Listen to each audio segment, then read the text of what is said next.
Gjykata kushtetuese i ka dhënë Kosovës 30 ditë nga certifikimi i rezultatit zgjedhor që t'i krijojë institucionet e saj.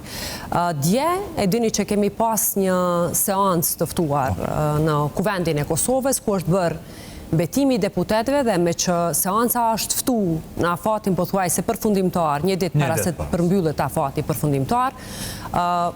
mendja shëndoshma tha se do të kemi konstituim të organeve të Kuvendit, sepse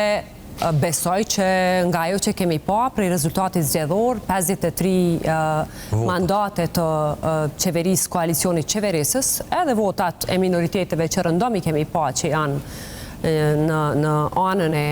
partisë fituese, ishin rezultati mjaftueshëm që Kuvendi t'i ketë të konstituara organet e tij. Ndërkohë që pa paralajmërim, dje u vendos që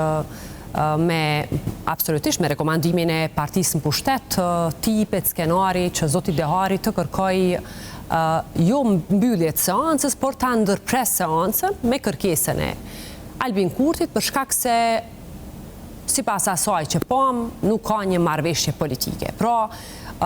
është absolutisht një tentativë shumë e rrezikshme. Shihni Shkodran,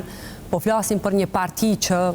për sa mandate merr besimin e qytetarëve të Kosovës dhe e zvarrit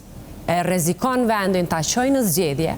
sepse për mua janë dy pista në cilat sot e shohim orientimisht partinë që ka fituar zgjedhjet e fundit. Pra, njëra është o të ketë gjitha pushtetet, kur flas për gjitha pushtetet, pushtetin ekzekutiv, legislativ, dhe ta ketë edhe pushtetin e presidentit, në mënyrë që të kemi institucione në të kundërtën, ai kërcënon dhe shantazhon